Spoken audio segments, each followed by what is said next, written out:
Rishi Sunak is having a string of disasters.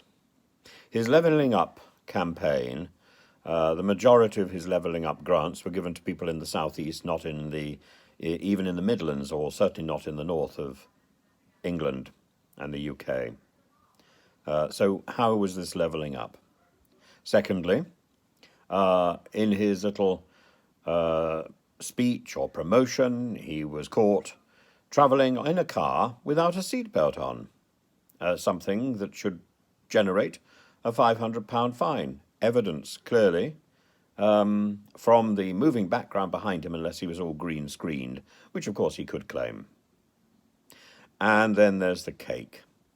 All this stuff about not having cake in offices, and yet, of course, it was the birthday cake of Boris, which arguably was the cake that broke the camel's back, the cake that was given to Rishi, the cake that ended up with both Rishi and Boris being fined for breaking lockdown.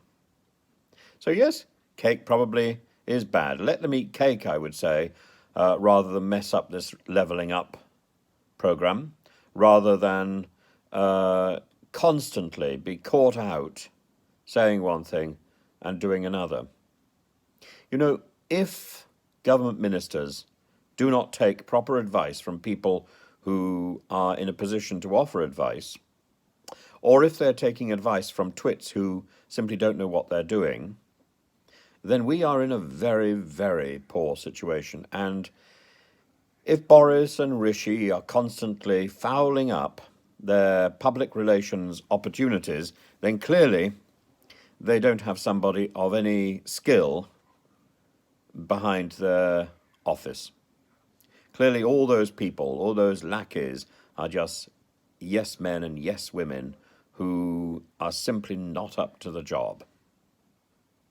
Why is there not somebody of the calibre of the sort of people who were advising Mrs. Thatcher, the sort of people who were clearly advising Harold Wilson, the sort of people, frankly, who were advising Tony Blair for the most part?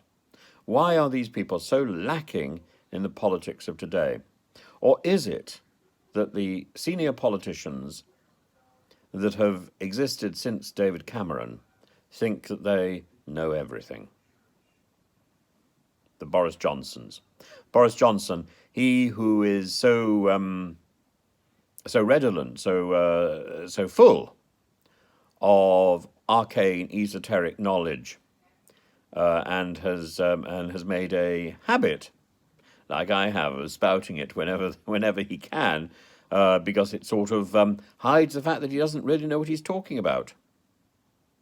Well, maybe I don't really know what I'm talking about either, but I don't aspire to run the country. I aspire to criticize those who do. And yeah, I actually think arcane knowledge, a little bit of esoterica, 60 years of collected nonsense is of value, but I don't think it's much value in number 10.